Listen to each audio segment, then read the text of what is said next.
जय सिया राम। कल हम लोग चर्चा कर रहे थे कि प्रभु श्री राम जी चित्रकूट में उनका निवास वनवास का प्रारंभ हो गया है और सुमंत जी गो से पूरा जानकारी लेकर के अयोध्या वापस आ गए और अयोध्या में उन्होंने शाम के टाइम जब प्रवेश किया तो प्रजा को जैसे ही पता लगा घोड़े की आवाज़ से कि सुमंत जी आ गए हैं तो एकदम लोग भागे, देखा कि रथ सूना है। सुमंत जी अकेले ही वापस आए हैं, राम जी वापस नहीं लौटे, ना लखनलाल लौटे हैं और सीता जी का तो प्रश्न नहीं होता।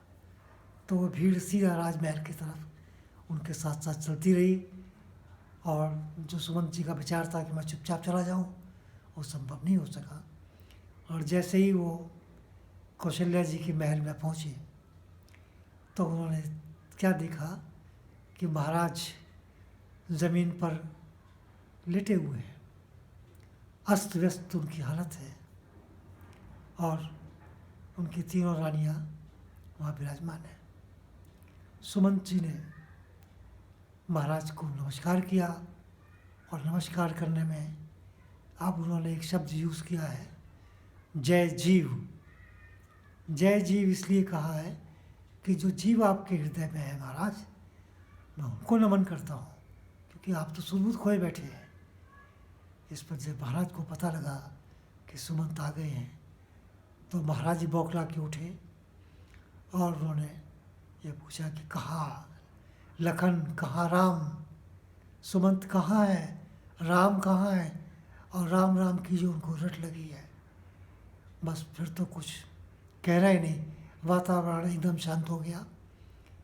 और जब सुमंत जी ने कहा कि महाराज मैंने बड़ा प्रयत्न किया लेकिन प्रभु श्री राम अयोध्या वापस लौटने को तैयार नहीं हुए, मैंने आपका जो अब यहाँ से संदेश था उसको अपनी तरह से समझाकर बहुत कोशिश की, लेकिन उन्होंने कहा कि आप तो मंत्री हैं, कुशल मंत्री हैं और आप जानते हैं कि मैं यहाँ पर प्रभु के कार्य के लिए समझ लीजिए, अन्यथा महाराज के आदेश के अनुसार ही मैं यहाँ पर आया हूँ, आपसे कोई बात छुपी नहीं है, तो इसलिए मेरा जाना संभव नहीं है। इसके बाद मैंने लक्ष्मणलाल जी से बात की तो उन्होंने कुछ अटपटे शब्दों में मुझे जवाब देना चाहा, लेकिन इस पर राम जी ने उनको इशारा किया कि यह अनुचित शब्द का प्रयोग उचित नहीं है। फिर मैंने माता जानकी की तरफ बहुत कोशिश की, उनको अनेकों प्रकार से समझाया और ये कहा कि देखो सीते, ये आज पहला दिन है, इस तरह के 14 वर्ष कटेंगे और जंगल में तुमने तो एक दिन देख ही लिया, पत्तों पे सोना है, कंदमूल फल खाने हैं, कहीं वो मिलेंगे कहीं नहीं मिलेंगे, फिर मौसम की काल के अनुसार कहीं गर्मी की तपश है, कहीं बारिश है, कहीं जाड़ा है, तो ये भी सहन करना पड़ेगा। और तुम चूँकि महलों की जाने वाली हो, तुम्हें इसका अनुभव नहीं है। तो महाराज ने ये कहा है ख़ास तौर से आपके लिए, जब राम लक्ष्मण तैयार ना हो तो उनको वापस ले आना। तो सीता जी ने फिर वही बात कही कि मैं यहाँ पर आई ये कह कर के हूँ, ये सब मैं समझ गई थी, मुझे भी सब ने समझाया, यहाँ तक गुरु पत्नियाँ, माताएं और स्वयं महाराज दशरथ जी जो है, लेकिन मैं बिना पति के नहीं रह सकती और मेरे बिना ये जंगल में कैसे 14 वर्ष काटेंगे, ये भी मेरी समझ की बात है, अतः मेरा जाना संभव नहीं है। तो इतना कहना था। दशरथ जी तो बस राम राम राम बस यही कह रहे थे और उनके नेत्र शिथिल होते जा रहे थे। कौशल्या जी ने कहा कि भाई क्या बात है। इतने में वो एक बार फिर धरती पर गिर पड़े।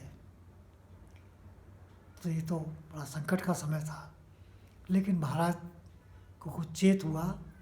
उन्होंने कहा कौशल्या, मुझे अपने जवानी के समय की एक बात घटना याद आती है कि उस समय श्रवण कुमार नाम का एक व्यक्ति था और उनके माता पिता जो अंधे थे, तो श्रवण कुमार उनको लेकर चले तीर्थ कराने। रास्ते में वो एक नदी के किनारे उनको छोड़ करके और वहाँ से उनके लिए जल लेने आए थे। और मैं तो अपने राजसी उसमें मद में था ही, क्योंकि मैं घर से निकला ही शिकार के लिए था। इधर श्रवण कुमार ने जब घड़ा भरना चाहा तो मुझे कुछ ऐसा प्रतीत हुआ कि जैसे कोई जानवर पानी पी रहा है।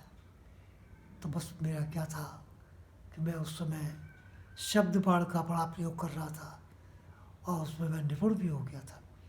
तो जिधर से वो शब्द आया मैंने अपना बाण चला दिया, लेकिन जैसे ही बाण श्रवण कुमार की लगा तो वहाँ से एक मनुष्य की आवाज़ आई और चीखने की। तो मैं तुरंत भागा और मैंने देखा कि वो श्रवण कुमार की बाण लग चुका है। और मैंने कहा कि भाई अब इस बाण का निकलना भी संभव नहीं है। फिर भी मैंने कोशिश की तो मैंने परिचय दिया कि मैं ही यहाँ का राजा दशरथ हूँ और ये भूल मुझसे ही हुई है, क्योंकि मैंने शब्द भेदी बाण का प्रयोग किया है और मैं आपको देख नहीं पाया। इसके लिए आपसे मैं क्षमा चाहता हूँ। श्रवण कुमार जी बोले कि मैं तो आपको क्षमा कर देता, लेकिन जो मेरे अंधे माता पिता हैं, जो प्यासे भी हैं, उन्होंने मुझे जल लेने के लिए भेजा है। जब मैं उनके पास नहीं पहुंचूंगा जल लेकर के तो वो निश्चित आपको श्राप दे देंगे। इतना कहना था। वो श्रवण कुमार को लेकर के उस स्थान पर पहुंचे जहाँ उनके माता पिता थे, लेकिन वो बोल नहीं रहे थे। तो उन्होंने आहट से कहा कि श्रवण कुमार तुम बोलते क्यों नहीं? और ये चुप थे कि मैं बोलूँगा तो बात खुल जाएगी। इन्होंने उनके आगे पानी रखा, पानी पी लीजिए, लेकिन आवाज़ में भिन्नता थे। उन्होंने पूछा तुम कौन हो? तो इन्होंने सारी दास्तान सुनाई। उन्होंने कहा राजन, राज के मद में अच्छे अच्छे अंधे हो जाते हैं और फिर आप तो चक्रवर्ती राजा हैं, शब्द भेड़ी बांध चला जानते हैं, आप जानवरों का वध कर रहे हैं, वो भी निर्दोष।